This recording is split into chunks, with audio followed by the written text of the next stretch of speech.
Vous écoutez Europe 1, il est 9h30 et vous allez pouvoir suivre en direct donc sur Periscope Thomas Joubert puisque c'est notre jouet du matin. Bonjour Thomas. Enfin bonjour Thomas, le Periscope. Oui, merci. À la une ce matin, la présidente de France Télé tente de rassurer les rédactions. Henri Guénaud accuse Jean-Jacques Bourdin de ne pas dire la vérité et puis des 8 raccourcis Nouvelle Star. Et on commence donc avec la présidente de France Télé qui tente d'apaiser les tensions dans sa rédaction. Selon nos informations, Delphine Ernotte a été à la rencontre des journalistes de France Télévisions hier. Elle a notamment assisté aux conférences de rédaction des journaux de France 2 et France 3 et s'est adressée au rédacteur en chef et au chef de service pendant une demi-heure. Opération déminage en raison de la fronde contre Michel Field. Delphine Ernotte a parlé de sortie de route et de maladresse du directeur de l'Info après ses propos sur Canal+ ce week-end. Mais elle demande de lui accorder de la bienveillance. Les sociétés des journalistes de France Télé vont se réunir aujourd'hui en Assemblée Générale pour décider ou non d'une motion de défiance contre Michel Field. Ce matin, dans Libération, un membre de la SDJ déclare qu'il est caramélisé, un autre qu'il est en roue libre après dérapage sur dérapage.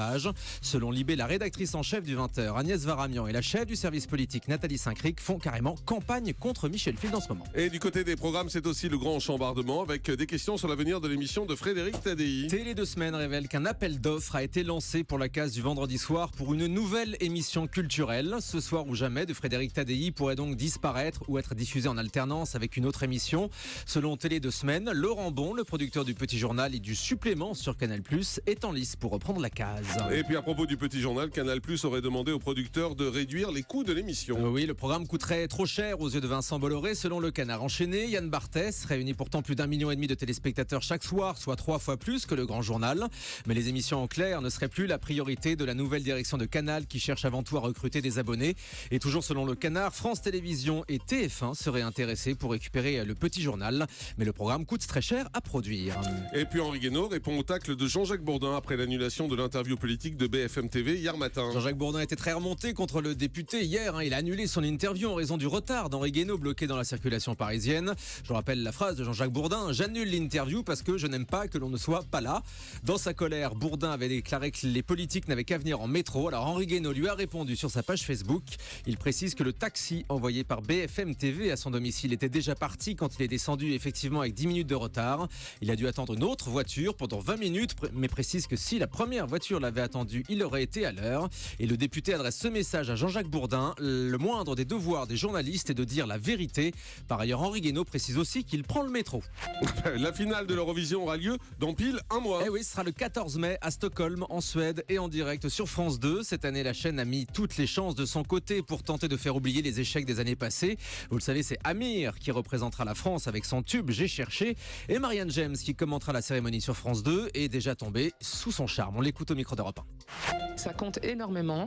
C'est vrai que moi qui ai eu la chance de faire des photos avec lui, pas mal de couves, là, vous allez tous découvrir, en tant que femme, bien plus âgée que lui, j'ai été très charmée, tout simplement, par Amir. C'était très agréable d'être un peu coquin comme ça sur la photo, d'être à côté de lui. C'est vraiment un beau garçon. Il est intelligent, il a beaucoup de talent, c'est un vrai artiste. Encore une fois, cette chanson est extraite d'un album qu'il a eu tout le temps de faire depuis sa participation à The Voice. Il a pris son temps et donc on appelle ça authentique.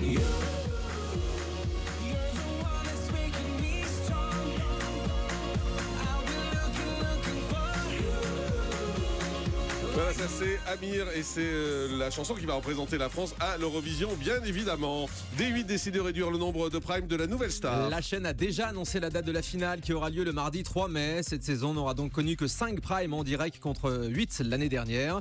Il faut dire que les audiences du télécrochet sont en chute libre, moins de 700 000 téléspectateurs mardi soir. Cette saison devrait sans doute être la dernière et marquera la fin d'une époque. Pour la finale, il n'y aura pas 2 candidats comme d'habitude, mais 3. Et la gagnante de l'année dernière, MJ, viendra aussi interpréter un de ses titres. La série américaine New Girl renouvelée pour une 6e saison. En France, cette sitcom avec la déjantée Zoé Deschanel est diffusée sur M6 en pleine nuit alors qu'elle marche plutôt bien aux États-Unis sur Fox. La preuve, la chaîne a décidé de renouveler New Girl donc pour une saison 6. Et on termine avec le chiffre du jour. 1 552 000 téléspectateurs. Nouveau record historique de beIN Sport mardi soir pour le match Manchester City et PSG. PSG éliminé de la Ligue des Champions mais qui aura permis à la chaîne sportive de battre tous ses records d'audience tout au long de son parcours. Et puis autre chiffre du jour, 753. C'est le nombre de personnes connectées en ce moment sur notre périscope, Jean-Marc. Ouais, il y a du monde, hein. Ah bah oui, les gens nous suivent en vidéo. Et Julie découvre ça en direct. Vous vous amusez bien, non? Oui, attendez, je peux pas tout faire. Ouvrir mon micro, Répondre aux auditeurs. tenir le truc. On en est à combien là? Tenir le truc, c'est le téléphone. On Oui, le précise téléphone, pour les gens qui nous rejoignent en direct sur Europe 1. Ouais. Prime.